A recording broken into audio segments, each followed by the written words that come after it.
In the sprawling corridors of Galactic Academy Station, where the brightest minds from 1,000 worlds come to forge the future of interstellar civilization, there exists an unspoken hierarchy. At the top sit the Valkyrie, with their crystalline intellects, and the Zephyrians with their natural quantum processing abilities. Somewhere in the middle float dozens of other species, each contributing their unique gifts to the grand tapestry of galactic society. And then there are the humans. Fresh from a backwater planet that most civilized species wouldn't dare visit without full environmental suits, humans are considered curiosities at best, walking disasters at waiting to happen at worst. Their homeworld, Earth, is classified as a Class 12 Deathworld, a designation so extreme that it carries mandatory quarantine protocols for most galactic citizens. But what happens when you take a creature evolved in hell and place it in paradise? What occurs when beings who survived ice ages, predators, diseases, and their own violent history find themselves surrounded by species who've known only peace and prosperity for millennia? Cadet Marcus Chen is about to provide that answer in the most spectacular way possible. When 7 of the Academy's most influential students decide that the human needs to learn his place in the galactic order, they think they're cornering a helpless primitive. They have no idea they've just awakened something that their sanitized, peaceful civilization has never encountered before, a human who's been pushed too far. The galaxy is about to discover why Earth is a death world, and why humanity didn't just survive it, they conquered it. The atmospheric processors of Galactic Academy Station hummed with their usual efficiency, maintaining the perfect environment for the diverse student body that called the massive structure home. The corridors stretched for kilometers in every direction, their walls lined with viewing ports that offered breathtaking views of the Andromeda Spiral. Students from hundreds of worlds moved through these passages, their varied forms creating a living rainbow of galactic diversity. Marcus Chen walked these same corridors, but he walked alone. At 19 standard years, Marcus stood average height for a human male, though that made him shorter than most of his peers from other worlds. His dark hair was kept regulation short, and his brown eyes held a watchfulness that other students found unsettling. He wore the standard academy uniform, but somehow it looked different on him, more utilitarian, as if he expected to need freedom of movement at any moment. The other students gave him a wide berth as he made his way to the applied physics laboratory. It wasn't fear, exactly. Humans were new to the galactic community, having achieved faster-than-light travel only 50 years ago. Most species regarded them with a mixture of curiosity and condescension. After all, what could a species from a Class 12 death world possibly contribute to a civilization that had enjoyed peace and prosperity for over 3,000 years? "Look at it walking around like it belongs here," came a voice from behind Marcus. He didn't need to turn to know it was Vexstar, a Valkyrie noble whose crystalline features reflected light in patterns that other students found mesmerizing. The Valkyrie had joined the galactic community over a millennium ago, contributing advanced computational abilities that had revolutionized space travel. Marcus continued walking, his footsteps silent on the station's sound-dampening floors. He had learned early in his tenure at the academy that responding to such comments only made things worse. Better to focus on his studies and prove himself through achievement rather than confrontation. "I heard the professors are considering lowering the standards just so the human can keep up," added another voice. This one belonged to Jelkor, a Zephyrian whose natural quantum processing abilities made him one of the top students in theoretical physics. His elongated skull pulsed with bioluminescent patterns that indicated amusement to those who could read them. The group following Marcus had grown to 7 students representing some of the most influential families in the galaxy.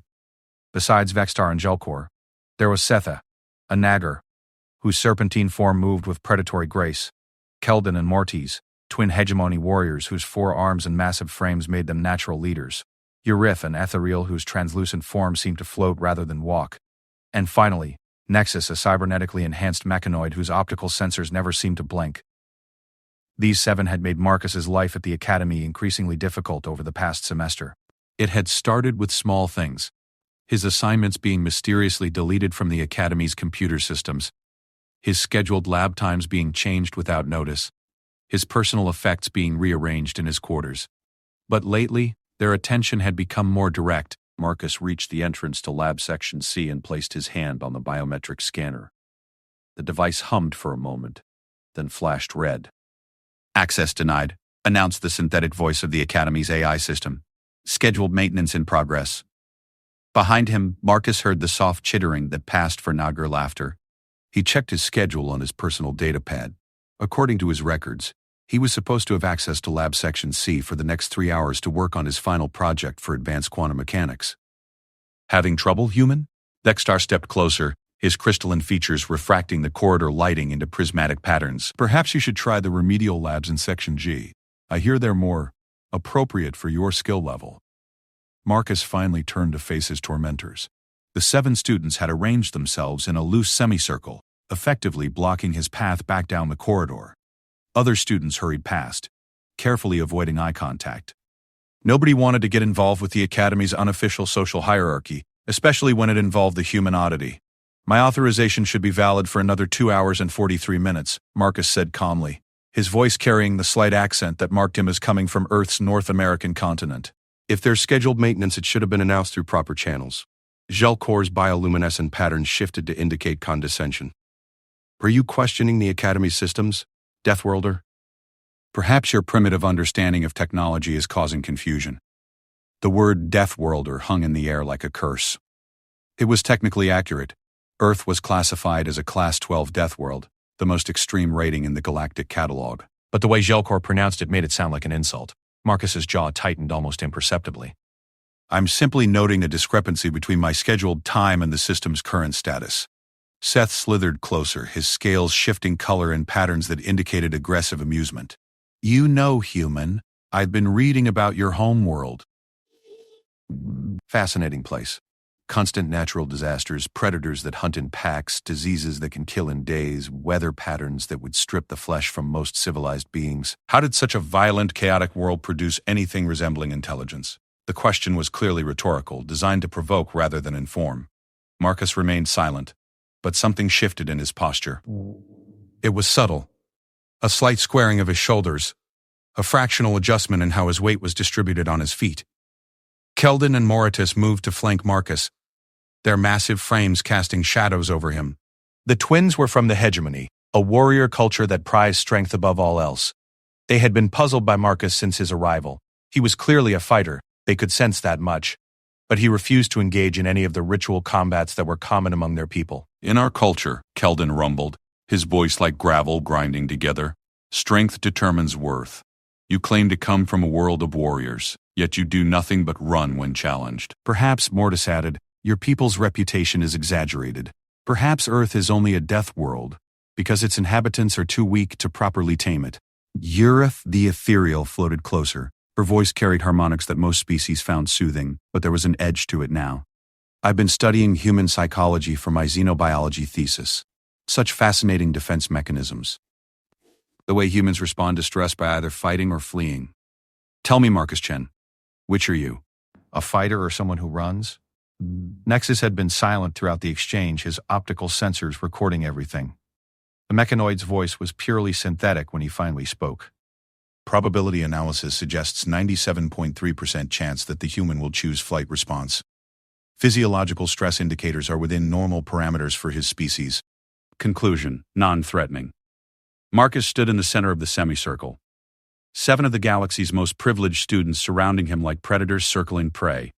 The irony wasn't lost on him. These beings, who came from worlds where violence was a distant historical memory, where predation had been eliminated through technology and social evolution, were trying to intimidate someone whose ancestors had clawed their way to the top of Earth's food chain through millions of years of unending struggle. You know what I find interesting? Marcus said finally, his voice still calm but carrying a new undertone that made several of his tormentors unconsciously step back. On my homeworld, we have creatures called pack hunters. They're fascinating specimens. Individually, they might not be the strongest or fastest predators in their ecosystem, but they make up for it through coordination, intelligence, and an understanding of group dynamics. He turned slowly, making eye contact with each of the 7 students in turn. These pack hunters have developed sophisticated methods for isolating prey. They separate their target from its herd, surround it, cut off escape routes. It's an effective strategy against prey animals. The corridor had grown quiet. Other students had stopped to watch the confrontation, though they maintained their distance. Word was already spreading through the Academy's social networks that something was happening between the human and the 7 most influential students in his year. Dextar's crystalline features shifted into patterns that indicated confusion. Are you threatening us, human? Marcus shook his head slowly. Not at all.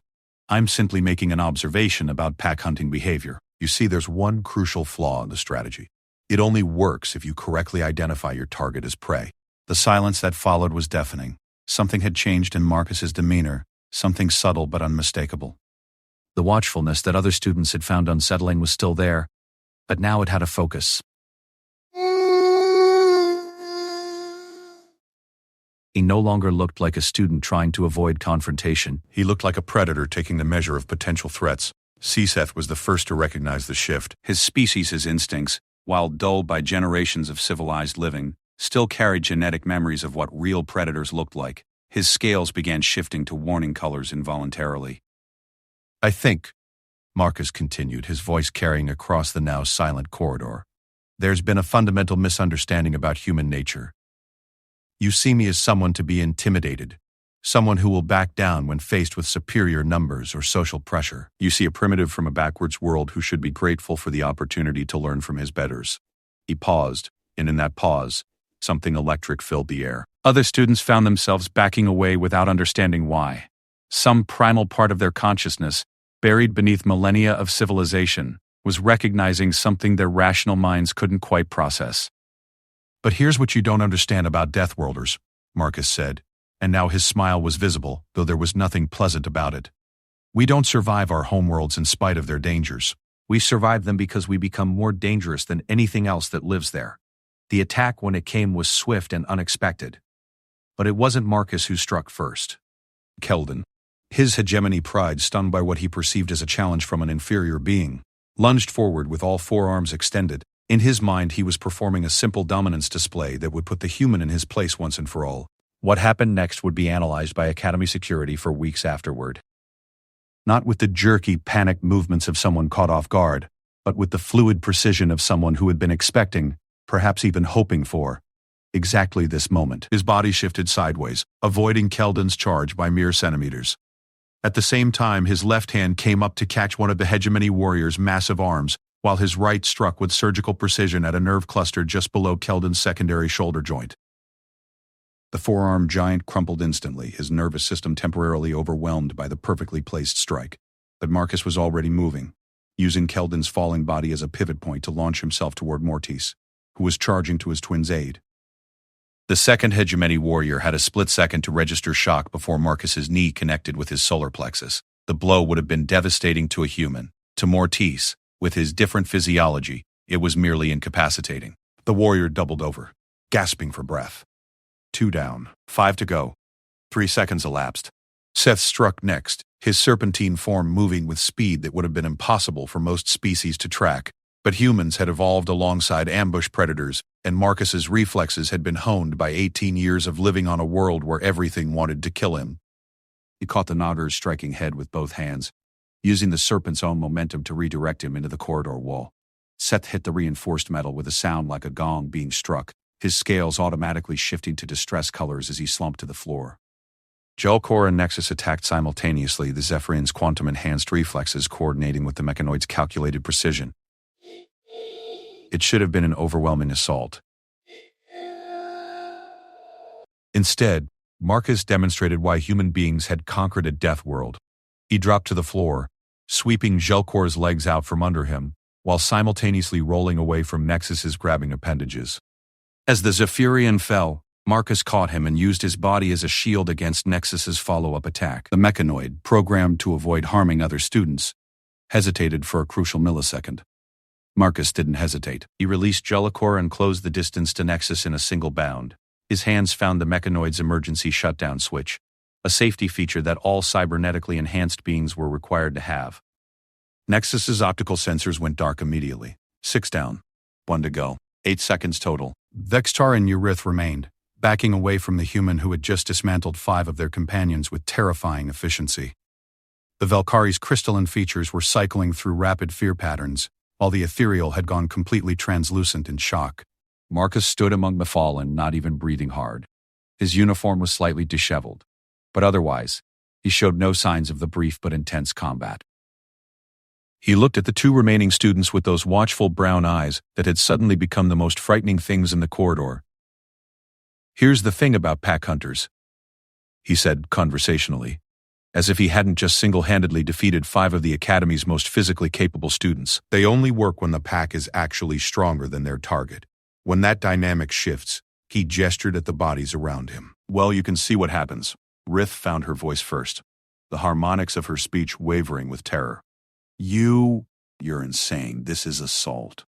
Battery. You'll be expelled. Prosecuted. Marcus shrugged. I was attacked by 7 students while trying to access my assigned laboratory time. I defended myself using minimum necessary force. Every action I took was designed to incapacitate, not permanently harm. Security recordings will show that I was surrounded, threatened, and struck first. It was true.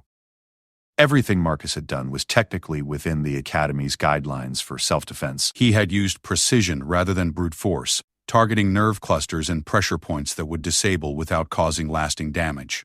It was a level of control that spoke to training far beyond what any civilian should possess. Vexstar's patterns had shifted to pure confusion. How? How did you know exactly where to strike us? How did you know our anatomies well enough to— Did you think I came to this academy unprepared? Marcus asked. Did you assume that because I'm from a death world I must be ignorant? I've studied the anatomy, psychology, and combat capabilities of every major species in the galactic community. Not because I plan to fight them, but because knowledge is survival. Around the corridor, other students were finally starting to react. Some were recording the scene with their personal devices, while others were calling for academy security. The crowd that had gathered was massive now. Hundreds of students from dozens of worlds, all staring at the human who had just redefined their understanding of what primitive meant. Marcus looked around at the crowd, then back at Vexstar and Urith. You wanted to know about human psychology. Here's a lesson for free. We're persistence predators. We don't give up. We don't back down when we're in the right. And we never ever forget who our enemies are. The sound of approaching security boots echoed down the corridor. Marcus straightened his uniform and picked up his datapad from where it had fallen during the brief conflict. Now, he said with perfect calm, I believe I have a lab session scheduled. Unless, of course, there are any other technical difficulties I should know about? The crowd parted before him like water as he walked toward the laboratory entrance. The biometric scanner, no longer mysteriously malfunctioning, accepted his authorization immediately. Sedge in 10 days. The doors slid open with a soft hiss. Marcus paused at the threshold and looked back one last time. Keldon was starting to regain consciousness, while the others were either unconscious or too shocked to move. Vexstar and Urith stood frozen, their earlier arrogance replaced by something approaching terror. One more thing, Marcus said, his voice carrying clearly across the silent corridor. I've been patient until now because I believe in giving people chances to be better than their worst impulses. But my patience has limits. The next time someone decides to test whether humans deserve to be here, they might discover that this was me being gentle. With that, he disappeared into the laboratory, leaving behind 7 fallen bullies and an entire station full of students who suddenly understood why Earth was classified as a death world. It wasn't just because of the planet's dangers. It was because of what those dangers had created. As Academy security arrived and began sorting through the aftermath, word spread through the station's communication networks at light speed. The human quiet studious Marcus Chen had just fought 7 opponents simultaneously and won. Not through technology or superior numbers, but through pure skill and tactical precision. In dormitories across the station, students from hundreds of worlds pulled up files on Earth and its inhabitants. What they found painted a picture of a species that had evolved in conditions that would have killed most other forms of life. They read about ice ages and supervolcanoes, about predators that hunted in coordinated packs, about diseases that had shaped human evolution through countless generations of suffering and survival. But most importantly, they read about a species that had not just survived these challenges. They had thrived. They had turned a world that should have been uninhabitable into the foundation for a civilization capable of reaching the stars. In the applied physics laboratory, Marcus Chen sat alone at a quantum mechanics workstation, running calculations for his final project with steady hands and perfect concentration. To anyone watching, he looked like exactly what he was, a dedicated student working on his studies. But those who had witnessed the corridor incident would never see him the same way again. They had glimpsed something that the galaxy's peaceful civilization had forgotten existed, the apex predator that humanity had been forced to become. The 7 bullies had thought they were cornering a helpless primitive. Instead, they had awakened something that would change everything. The disciplinary hearing was scheduled for 3 days after what the Academy's incident reports euphemistically termed the corridor altercation. In those 3 days, Marcus Chen had become the most famous student at Galactic Academy Station, though not necessarily for reasons he would have preferred. The story had spread beyond the Academy within hours. Holographic recordings captured by student devices had found their way onto the Galactic Information Networks, where they were analyzed frame by military strategists, xenobiologists, and anyone else fascinated by the sight of a single human efficiently dismantling 7 opponents. The footage was particularly popular among other human settlements, where it was viewed with a mixture of pride and concern. Marcus himself had spent those 3 days in relative isolation, not by choice, but because other students didn't know how to interact with him anymore. The quiet, studious human they had grown accustomed to ignoring had revealed himself to be something far more complex and potentially dangerous. Conversation stopped when he entered a room. Study groups disbanded when he approached. Even the professors seemed uncertain how to treat him. The only exception was Dr. Keltar, the Academy's chief xenobiologist and one of Marcus's favorite instructors. The elderly Altarian had requested a private meeting the morning after the incident. "Sit down, Marcus," Dr. Keltar had said, his multiple eyes focusing on the human student with scientific curiosity rather than fear. "I've been reviewing the medical reports from yesterday's encounter. Fascinating precision. You targeted specific nerve clusters for each species involved, suggesting intimate knowledge of their anatomical vulnerabilities." Marcus had shifted uncomfortably in his chair. "I studied anatomy as part of my preparation for attending a multi-species academy. I thought it would be useful for medical emergencies." "Medical emergencies, Doctor?" Keltar's laugh had carried harmonics of amusement. "Yes, I suppose that's one way to describe what happened. Tell me, do all humans possess such detailed knowledge of alien physiology, or is this skill particular to you?" The question had hung in the air like an accusation. Marcus had chosen his words carefully. "Earth's educational system places significant emphasis on preparation and adaptability. When we learned I would be attending Galactic Academy, my instructors felt it was important to understand the beings I would be living and working with." "I see." Dr. Keltar had made notes on his datapad, his expression unreadable. "And this understanding extends to combat applications?" "I didn't seek conflict, Doctor.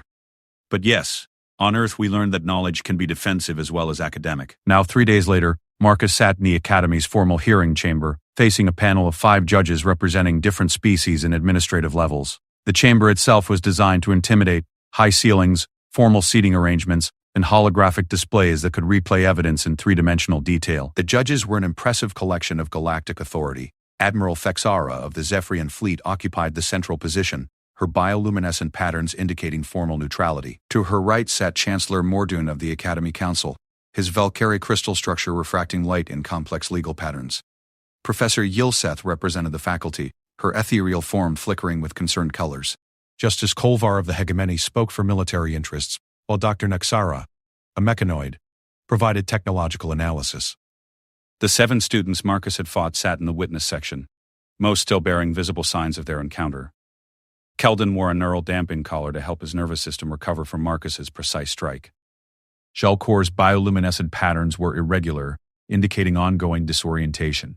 Only Vextar and Rith, who had not been physically engaged, appeared uninjured. "Cadet Chen," Admiral Thexara began, her voice carrying the authority of someone accustomed to command. "You stand accused of assault against 7 fellow students. How do you respond to these charges?" Marcus stood, his posture perfectly military despite never having served in any armed force. "I deny the charges of assault, Admiral. I acted in self-defense when confronted by a group that had been systematically harassing me for months." Chancellor Morden's crystalline features shifted into patterns indicating skepticism. "Self-defense? You incapacitated 5 students in less than 10 seconds. The level of violence you employed suggests training far beyond civilian norms." "With respect, Chancellor, the speed and efficiency of my response was necessary precisely because I was outnumbered 7 to 1. Prolonged conflict would have resulted in greater injury to all parties involved."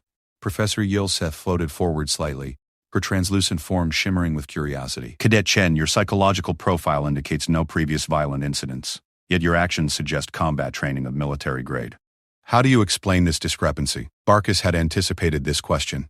The truth was complicated, involving Earth's unique educational approach to preparing its citizens for a hostile galaxy, but revealing too much about human capabilities could have far-reaching consequences. "Professor, on Earth we have a saying: hope for the best, prepare for the worst. When I was selected to attend Galactic Academy, Earth's educational authorities provided comprehensive preparation. This included understanding the physiological capabilities and limitations of species I would encounter. Justice Kolvar leaned forward, his forearms creating an imposing silhouette. Are you claiming your homeworld trained you to fight galactic citizens? No. Justice, I'm stating that my homeworld trained me to survive in a diverse galactic environment. The fact that this knowledge could be applied defensively is incidental. Dr. Nexera's optical sensors whirred as they focused on Marcus. Analysis of security footage indicates precision striking patterns consistent with professional military training. Probability that such skills were acquired through civilian education programs is 12.7%. The mechanical precision of the accusation hung in the air. Marcus felt the weight of the judge's attention, but also something else.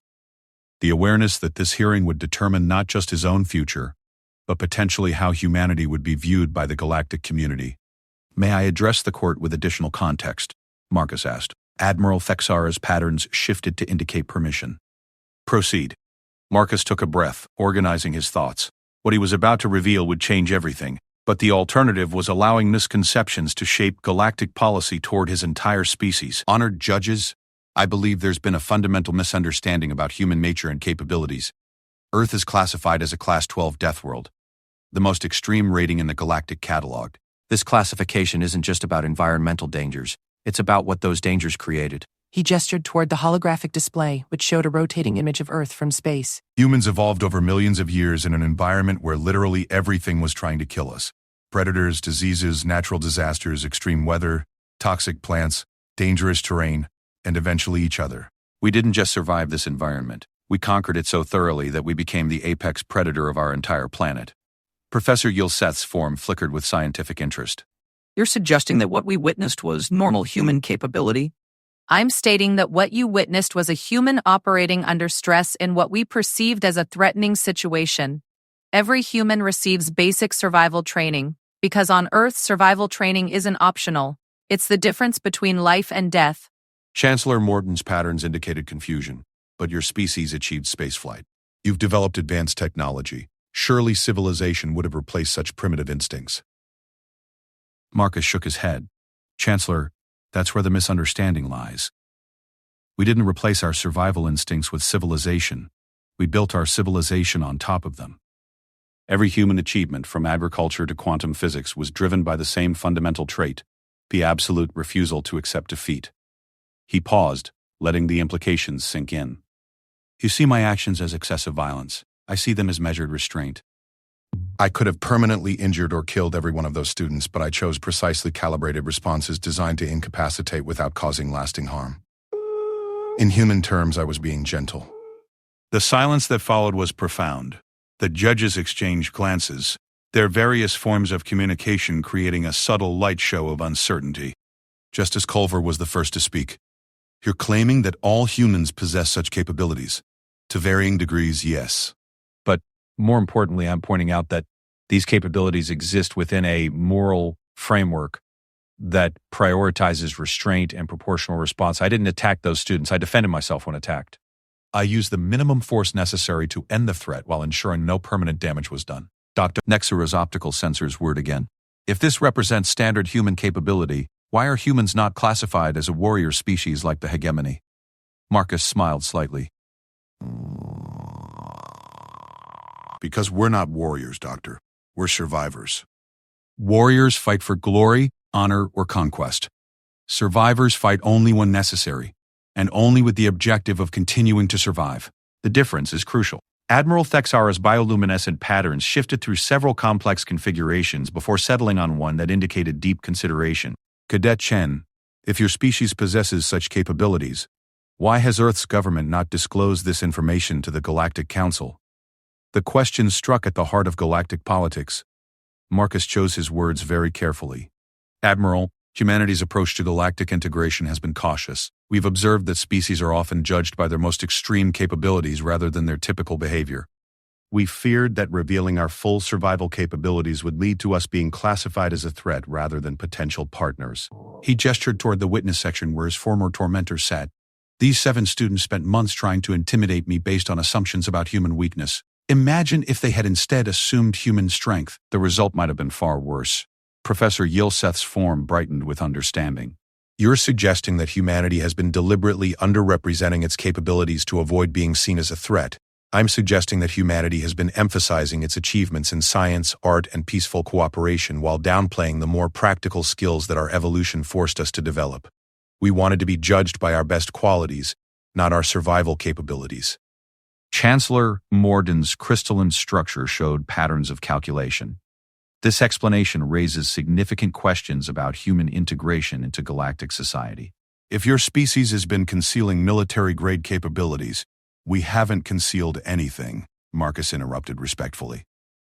Every piece of information about human evolution, physiology, and psychology is available in our cultural exchange files. The problem is that most species read those files and dismiss the implications because the concepts are outside their experience.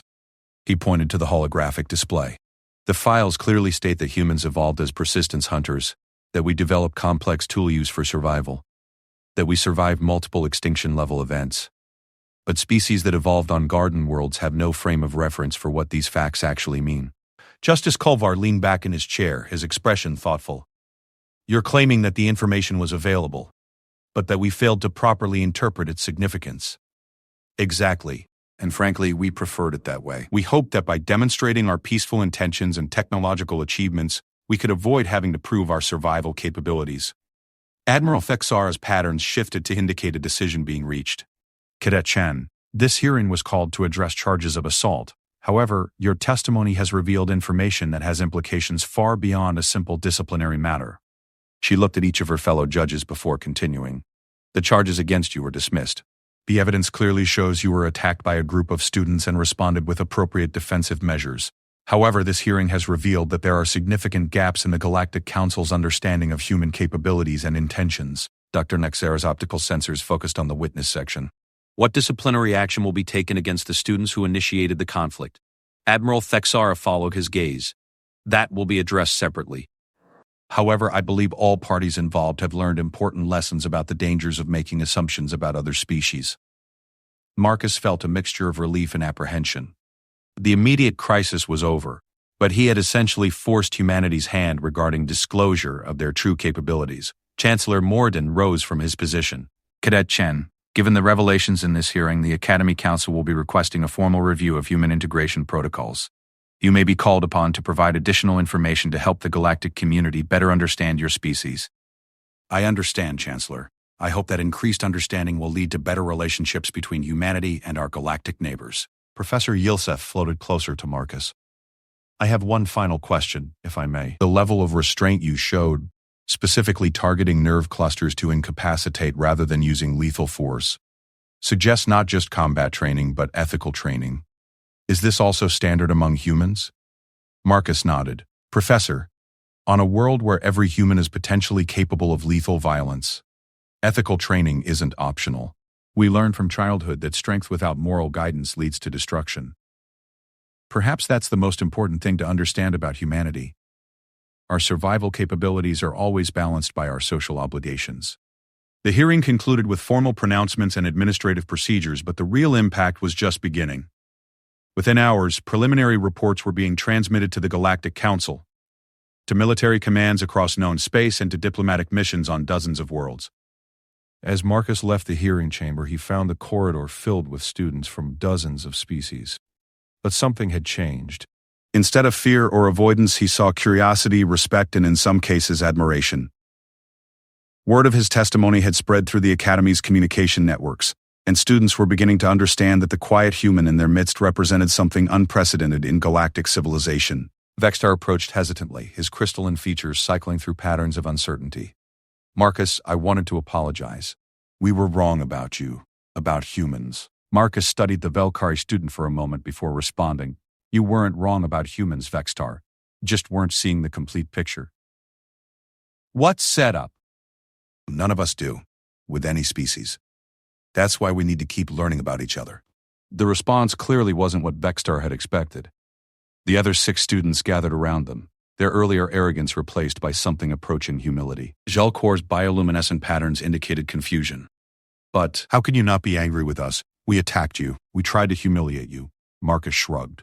On Earth, we have another saying. The best revenge is living well. You taught me something valuable about galactic politics. I taught you something about human capabilities. Everyone learned something. That's how civilization advances.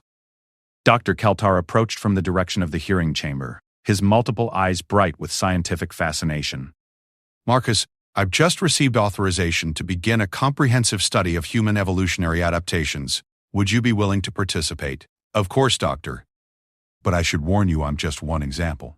Humanity is as diverse as any other species. You'll want to study a wide range of humans to get an accurate picture. Already arranged, Doctor, Keltar replied with satisfaction. Earth's government has agreed to send additional students and researchers, saying, "It seems your little demonstration has opened doors that were previously closed." As the crowd began to disperse, Marcus reflected on the changes that a single moment of violence had triggered. He had come to Galactic Academy hoping to quietly earn his degree and return to Earth to help with humanity's continuing integration into galactic society. Instead, he had become the catalyst for a fundamental shift in how humanity would be perceived and treated by the galaxy at large. The quiet approach was no longer an option. Humanity's true nature was now part of the galactic conversation. Whether that would prove to be a benefit or a complication remained to be seen. But one thing was certain: the galaxy would never again make the mistake of underestimating what a Deathworld species was truly capable of. As Marcus walked back to his quarters, he passed a group of first-year students engaged in animated discussion. He caught fragments of their conversation, speculations about human capabilities, debates about the implications for galactic security, excited plans to study Earth's history and culture. For the first time since arriving at the Academy, Marcus Chen smiled without reservation. Perhaps being underestimated hadn't been such an advantage after all. Perhaps it was time for humanity to take its proper place in the galactic community, not as primitives seeking acceptance, but as equals demanding respect. 6 months after the corridor incident, Galactic Academy Station had become a very different place. The arrival of 47 additional human students and 12 human professors had transformed not just the academic environment, but the entire social dynamic of the institution. What had started as Marcus Chen defending himself against 7 bullies had evolved into a comprehensive reevaluation of humanity's role in galactic civilization. Marcus stood in the observatory lounge, watching a transport ship dock at the station's main port. Through the transparent aluminum viewing window, he could see the sleek lines of the vessel bearing Earth's distinctive blue and white markings. This was the third major delegation to arrive since the hearing, and each one brought new revelations about human capabilities. Nervous, asked a voice behind him. Marcus turned to see Dr. Sarah Kim, one of the human professors who had arrived in the second wave. Dr. Kim was a xenobiologist who specialized in comparative evolutionary studies. Her presence at the Academy had been specifically requested by the Galactic Council. Not nervous, Marcus replied. Curious. This delegation includes the first group of human military advisors to ever visit a galactic institution. That's significant, Dr. Kim nodded, her expression thoughtful. The Council's request for military consultants was inevitable once they realized the implications of your little demonstration. Though I suspect they're still not prepared for what they're going to learn. Through the window they watched as figures in Earth's distinctive military uniforms disembarked from the transport. Leading the group was Colonel James Harrison, a veteran of Earth's Special Forces, whose presence sent a clear message about how seriously Earth was taking these developments. Have you heard the latest reports from the outer colonies? Dr. Kim asked. 3 separate incidents of human civilians successfully defending settlements against pirate raids. Apparently, the pirates weren't expecting organized resistance from primitive Deathworlders. Marcus winced. The unintended consequences of his actions were still rippling throughout galactic space. As word spread about human capabilities, various groups were reacting in different ways. Some, like the pirates Dr. Frost, Kim mentioned, had made the mistake of assuming humans remained easy targets. Others had gone to the opposite extreme, treating humans as if they were walking weapons. The Centauri incident was particularly interesting, Dr. Kim continued. 15 pirates against 23 human colonists. The pirates were armed with military-grade equipment and had previously raided 17 other settlements successfully. And the colonists captured 12 pirates alive and sent the other 3 fleeing in a damaged ship.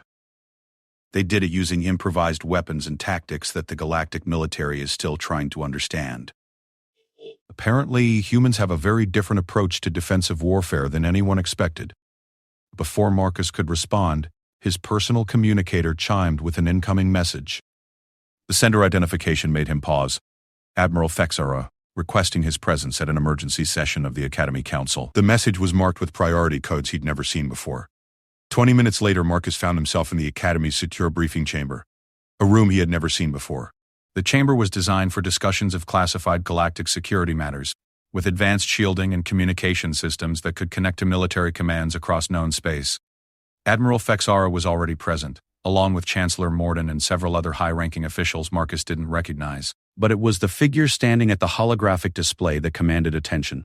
A tall, imposing woman in Earth military uniform whose bearing suggested command authority at the highest levels. Cadet Chen. Admiral Fexara's bioluminescent patterns indicated formal recognition. Thank you for joining us. I'd like you to meet General Patricia Martinez, Earth's newly appointed liaison to the Galactic Council for Security Matters. General Martinez turned from the display, her dark eyes assessing Marcus with the sort of evaluation he imagined she gave to battlefield situations. So you're the young man who started a revolution. Marcus felt his face flush. General, I was just defending myself from harassment. I never intended. Relax, Cadet. The General's expression softened slightly. You did exactly what any properly trained human would do in that situation. The problem isn't your actions. It's that the galactic community was completely unprepared for what those actions revealed. Chancellor Morden's crystalline features shifted into patterns indicating confusion. General Martinez, we've reviewed all available files on human military capabilities. While impressive, they don't suggest anything beyond normal parameters for a developed civilization.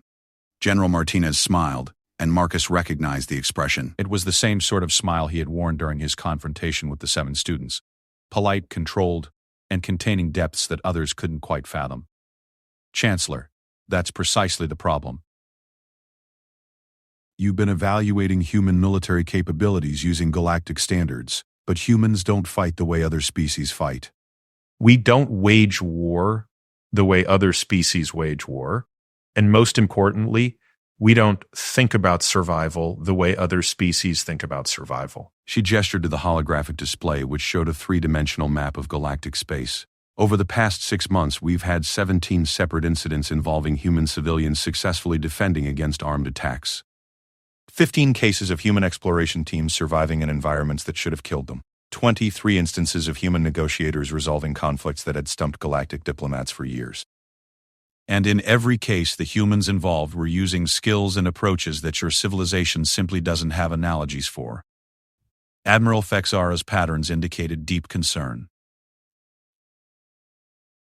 Are you suggesting that humanity represents a security threat to galactic civilization?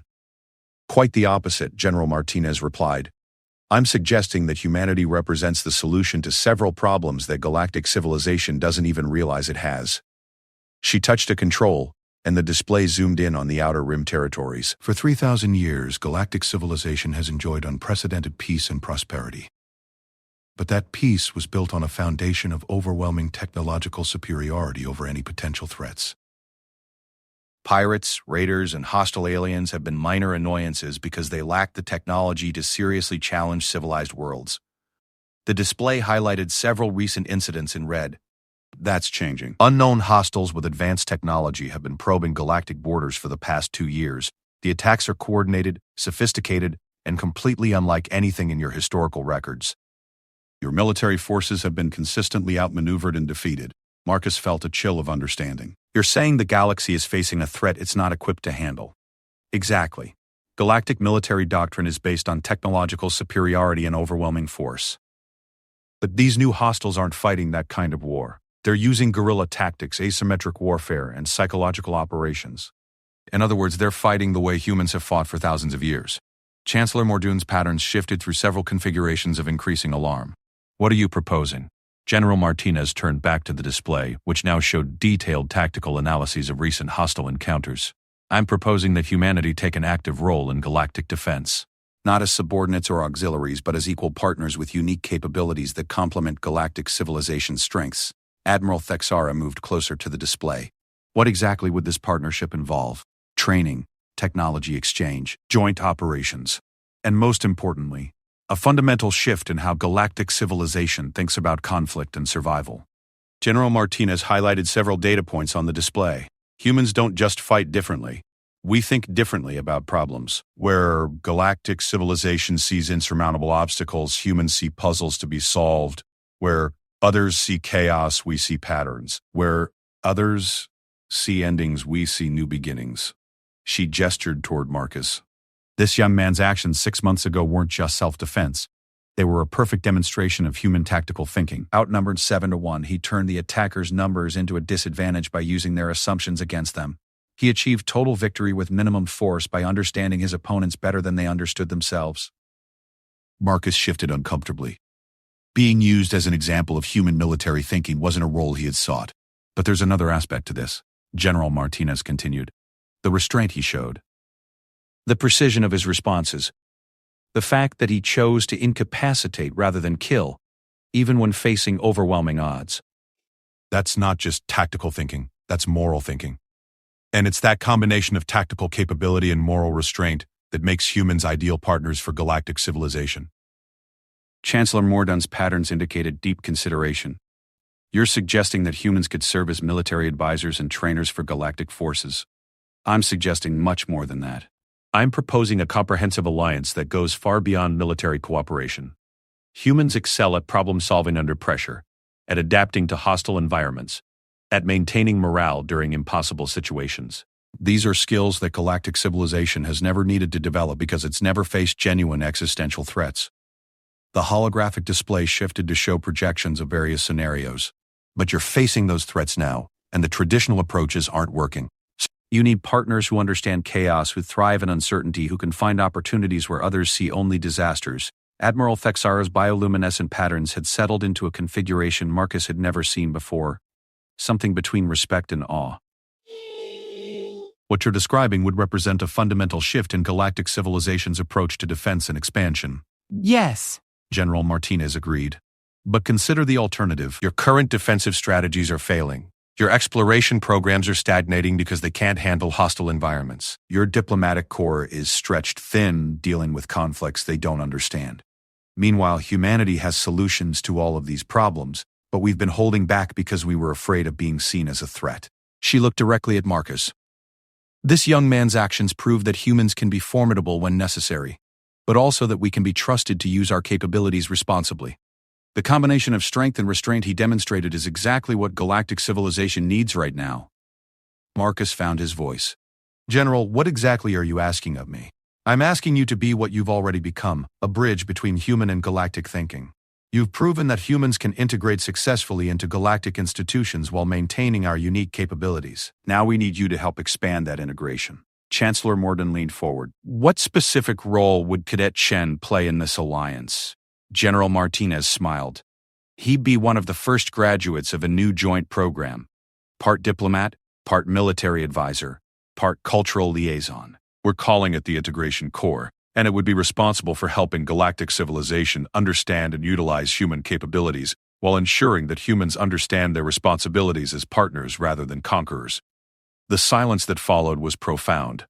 Marcus realized that everything had changed yet again. What had started as a simple incident of self-defense had evolved into a complete reimagining of humanity's role in galactic civilization. Admiral Thexara was the first to speak. This proposal would need to be approved by the full Galactic Council. The implications are extensive. Understood, General Martinez replied. But I should point out that while you're considering this proposal, the unknown hostiles aren't waiting. 3 more border worlds have gone silent in the past month. Traditional response methods have failed.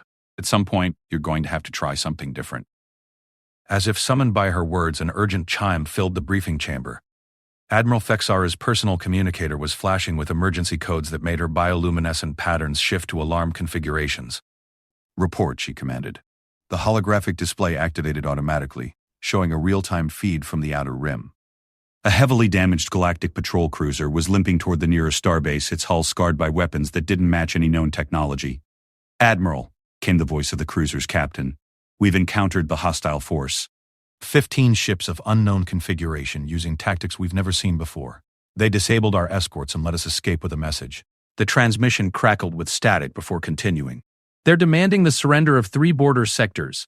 They claim to represent something called the Extinction Fleet, and they say they're coming to cleanse the galaxy of what they call weak civilizations. Admiral, they know things about our military capabilities that should be impossible. It's as if they've been studying us for years. The briefing chamber fell silent, except for the hum of the ship's engines and the transmission. General Martinez looked at Admiral Thexara with an expression that managed to be both sympathetic and pragmatic. Admiral, I don't think you have the luxury of lengthy deliberation. The Extinction Fleet sounds exactly like the kind of threat that galactic civilization's traditional approaches can't handle. but it's precisely the kind of challenge that humans have been preparing for our entire evolutionary history. Admiral Fexar's patterns cycled through configurations of decision-making before settling on one that indicated resolve. General Martinez, I'm authorizing immediate implementation of joint human galactic defense protocols. We'll present the full alliance proposal to the Council, but in the meantime we need your people's help. You'll have it, General Martinez replied without hesitation. But understand, humans don't fight defensive wars. If we're going to help you deal with this extinction fleet, we're going to teach you to take the fight to them. Marcus watched the interplay between the two military leaders and realized that his personal journey was becoming part of something much larger. The quiet human who had simply wanted to study quantum mechanics had become a symbol of humanity's potential contribution to galactic civilization. 6 months ago, 7 bullies had cornered him, thinking they were dealing with a helpless primitive. Instead, they had awakened a sleeping giant. Not just Marcus himself, but the entire human species, long-suppressed understanding of what it meant to be apex predators in a hostile universe. Now, as galactic civilization faced its first genuine existential threat in 3 millennia, humanity was finally ready to show its new partners what Deathworlders could really do when the stakes were survival itself. The age of human restraint was over. The age of human partnership had begun, and somewhere in the depths of space an extinction fleet was about to discover why Earth was classified as a Class 12 death world, and why the beings who had conquered it were the last species in the galaxy you wanted to threaten. As the emergency briefing continued around him, Marcus Chen smiled the same controlled smile that had preceded his demonstration 6 months earlier. 7 students had learned not to underestimate humans. Soon, an entire hostile fleet would learn the same lesson. The galaxy would never be the same. 7 bullies cornered a Deathworld Cadet. None of them stayed standing. HFY.